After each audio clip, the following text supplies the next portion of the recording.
YOUNIS, Gaza Strip. When Israeli bombs began falling last week, 22-year-old Duniana al-Amour ran into her room and tried to escape into her art and drawing, just as she had during Gaza's past wars.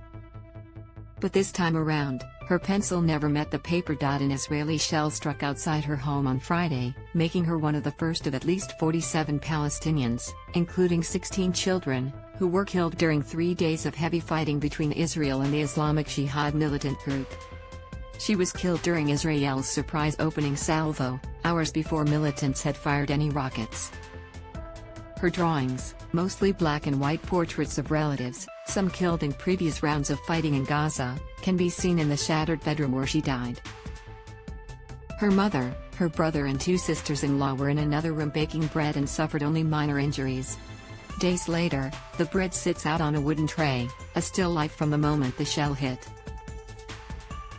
One of her sisters-in-law, Simone, said al-Amour's life revolved around her art. She painted whether she was happy or sad. She would bring a chair to the backyard, sit and draw.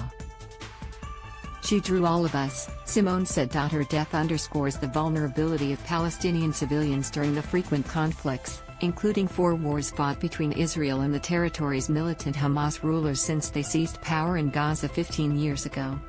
The wars have killed more than 4,000 Palestinians, over half of whom were civilians, according to the United Nations.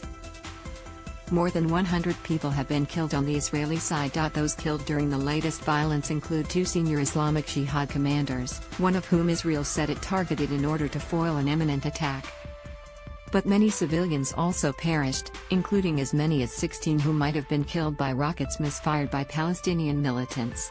Islamic Jihad fired some 1,100 rockets, but the Israeli military said some 200 fell short and most of the rest were intercepted or fell in open areas.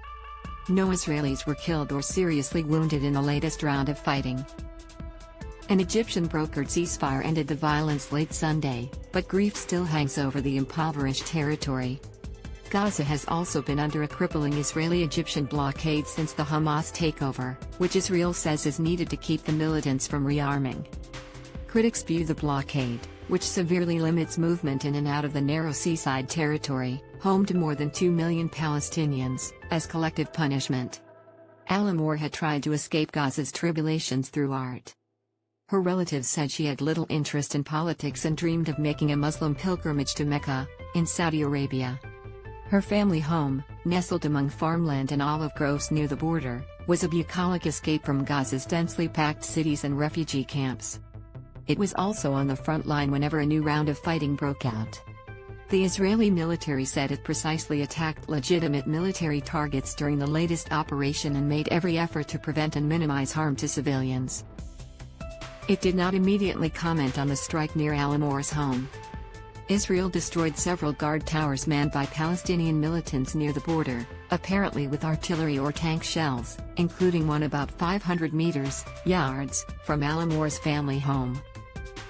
The military distributed video showing some of the hits, the towers going up in smoke and the men inside vanishing in a flash. All the family knows is that the shell that killed al-Amour came from the direction of the border fence. Mohammed al-Amour, Duniana's grieving brother, said that Israel, with its sophisticated surveillance and targeting capabilities, had to have known what it was aiming at. They brag about this technology, he said. They know who is a civilian or not. Associated Press writer Joseph Krause in Ottawa, Ontario, contributed to this report.